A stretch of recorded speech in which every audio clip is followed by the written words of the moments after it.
जब हम यहेजकेल की पुस्तक में जाते हैं और वहां पर हम भविष्यवक्ता को देखते हैं कि परमेश्वर उससे कहता है, जा और सूखी हड्डियों से भविष्यवाणी कर।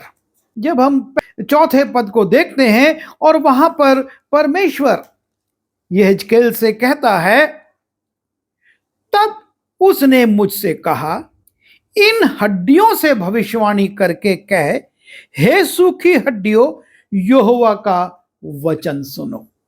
कोई मर गया है, उसको जीवित करना एक अलग बात है, लेकिन यहां पर ये सेना के लोग मर चुके हैं। इनको मरे काफी समय हो चुका है। इनका चेहरा, इनकी खाल, इनकी नसें, इनके शरीर के सारे अवयव गल चुके हैं और अब हड्डियां भी, क्योंकि वो तो मसल्स के द्वारा शरीर में बंधी रहती हैं, वो भी बिखर चुकी हैं। और तब परमेश्वर अपने दास से कहता है, तब उसने मुझसे कहा, इन हड्डियों से भविष्यवाणी करके कह, हे सूखी हड्डियों, यहोवा का वचन सुनो। उनके पास कान नष्ट हो चुके हैं, लेकिन परमेश्वर कहता है, इन हड्डियों से कह, और वो वचन सुनती हैं। परमेश्वर यहोवा तुम हड्डियों से यूं कहता है, देखो मैं आप तुम में मांस समवाऊंगा और तुम जी उठोगी, और मैं तुम्हारी नसें उपजाकर मांस चढ़ाऊंगा और तुमको चमड़े से ढांपूंगा और तुम में मांस समवाऊंगा और तुम जी जाओगी और तुम जान लोगी कि मैं यहोवा हूं। परमेश्वर एक अद्भुत बात करवा रहा है। सूखी हड्डियां पड़ी हैं और परमेश्वर कहता है, इनसे बातचीत कर, इनको बता कि मैं ये करूंगा, अकस्मात कुछ नहीं होगा। पहले से परमेश्वर उनको बता दे रहा है। और लिखा है 7वें पद में, इस आज्ञा के अनुसार मैं भविष्यवाणी करने लगा। और मैं भविष्यवाणी कर ही रहा था कि एक आहट आई और भूइंडोल हुआ और वे हड्डियां इकट्ठी होकर हड्डी से हड्डी जुड़ गई। और मैं देखता रहा कि उनमें नसें उत्पन्न हुई और मांस चढ़ा और वे ऊपर चमड़े से ढप गई, परंतु उनमें सांस कुछ ना थी। एक अद्भुत बात होने लगी। इसने सूखी हड्डियों से भविष्यवाणी की और भविष्यवाणी करने के बाद यह देखता है एक भूइंडोल हुआ। ये हड्डियां आपस में जुड़ने लगी जो बिखर गई थी और उनके ऊपर नसें आने लगी, मांस चढ़ने लगा, खाल चढ़ गई और मनुष्य बन गई ये, लेकिन इनमें सांस नहीं थी।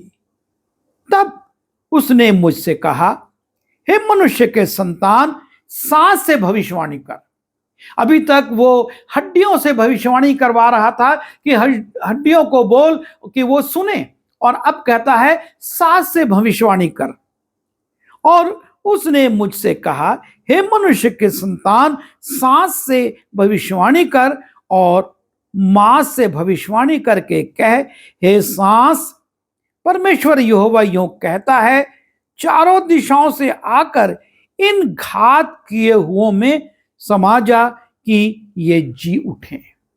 अब सांस जो दिखती नहीं है, जिसको ये भविष्यवक्ता देख भी नहीं सकता, उसके लिए कहता है चारों दिशा से तुम आओ और इसमें समा जाओ ताकि ये जी उठें। और उसकी इस आज्ञा के अनुसार मैंने भविष्यवाणी की। तब सांस उनमें आ गई और वे जीकर अपने अपने पांवों के बल खड़े हो गए और एक बहुत बड़ी सेना हो गई। परमेश्वर यहां पर फिर से दिखा रहा है, मैं जो चाहूं, मैं जैसा चाहूं मैं कर सकता हूं। मनुष्य मर चुके हैं, उनका मांस नाश हो चुका है, उनकी हड्डियां तक बिखर चुकी हैं, पर मैं उनको फिर खड़ा कर सकता हूं, उनको फिर जीवित कर सकता हूं। और यहां पर लिखा है कि एक बहुत बड़ी सेना हो गई। परमेश्वर ने अद्भुत रीति से एक बड़ी सेना उन सूखी हड्डियों से, जो कि पता नहीं कितने समय से वहां पड़ी हुई थी, उनसे भविष्यवाणी करवाकर उनको जीवित कर दिया। यह है परमेश्वर की सामर्थ। परमेश्वर कुछ भी कर सकता है, उसके लिए कुछ भी असंभव नहीं। हम यहोशू उसके 10वें अध्याय के 12 पद से 14 पद में देखते हैं कि परमेश्वर ने आकाश में सूर्य को रोक दिया। इस्राएल की सेना लड़ रही है और परमेश्वर सूर्य को रोक देता है ताकि सेना लड़ती रहे और विजयी हो। जब हम यशाया उसके 38वें अध्याय के 8वें पद को देखते हैं, वहां पर लिखा है कि परमेश्वर ने सूर्य को पीछे कर दिया। राजा हिजकिय्याह कहता है, मेरे चंगे होने का क्या चिन्ह होगा? और परमेश्वर उसको चिन्ह दिखाता है कि धूप घड़ी 10 अंश पीछे हो जाएगी। निर्गमन 14, 15, 16 में हम देखते हैं कि परमेश्वर मूसा से कहता, अपना हाथ बढ़ा, और समुद्र 2 भाग हो जाता है। और जब यहोशू कनान देश के मुहाने पर पहुंचता है, यरदन नदी बह रही है। यहोशू 3, 15, 16 में हम देखते हैं कि यरदन नदी जैसे ही वाचा का संदूक लिए हुए याजक उसमें पांव रखते हैं नदी में, वो नदी का पानी रुक जाता है। एक और पहाड़ बन जाता है और दूसरी ओर नदी बिल्कुल सूख जाती है और पूरे इस्राएली पैदल नदी को पार कर लेते हैं। और यशाया उसके 37वें अध्याय के 36वें पद में हम देखते हैं, परमेश्वर का दूत आता है और 1,85,000 अश्शूरियों को मार देता है। यह है परमेश्वर की सामर्थ, जो कि सूखी हड्डियों से भविष्यवाणी करवाकर उनको जीवित करके एक सेना बना सकती है। और वो परमेश्वर जो कि आकाश के सूर्य पर अधिकार रखता है और उसको रोक देता है, उसको पीछे कर देता है, यरदन नदी को रोक देता है, उसके बहाव को बाधित कर देता है, लाल समुद्र को 2 भाग कर देता है, 1,85,000 लोगों को दूत के द्वारा मार डालता है। परमेश्वर एक बार फिर से प्रकट करता है कि मैं सब कुछ कर सकता हूं, मैं जो चाहूं। जैसा कि उत्पत्ति उसके 18वें अध्याय के 14वें पद में पढ़ते हैं, परमेश्वर सारा से कहता है, क्या यहोवा के लिए कोई काम कठिन है? मानवीय बुद्धि से, मानवीय शक्ति से और मानवीय ज्ञान से कठिन हो सकता है, असंभव हो सकता है। यशाया 43:13 में लिखा है, मैं ही ईश्वर हूं और भविष्य में भी मैं ही हूं। ये परमेश्वर की घटनाएं भूतकाल के लिए नहीं है। वो कहता है कि मैं ही ईश्वर हूं और भविष्य में भी मैं ही हूं।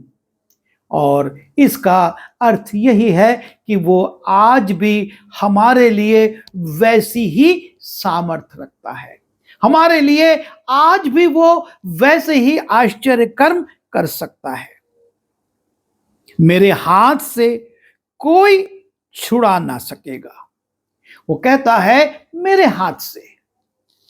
विपरीत परिस्थितियां हो सकती हैं, विपरीत घटनाएं घट सकती हैं, लेकिन मेरे हाथ से कोई छुड़ा ना सकेगा। जब मैं काम करना चाहूं तब कौन मुझे रोक सकेगा?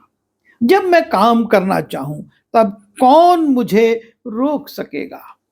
परमेश्वर को कोई नहीं रोक सकता, उसके काम को कोई नहीं रोक सकता। और इसलिए वो कहता है यशाया 41:10 में, मत डर।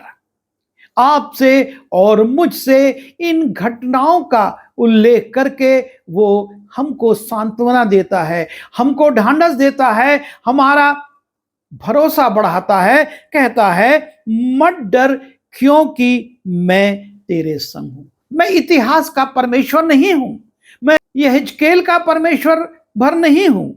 मत डर क्योंकि मैं तेरे संग हूं। इधर उधर मत ताक क्योंकि मैं तेरा परमेश्वर हूं।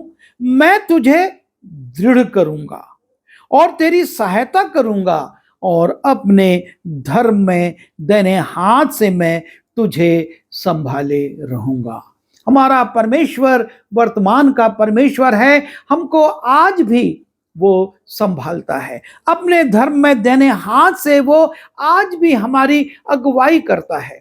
आवश्यकता बस इस बात की है कि हम उस पर विश्वास रखें, हम उसकी ओर देखें और पाएंगे कि किस अद्भुत रीति से आज भी वो हमारे लिए काम करता है।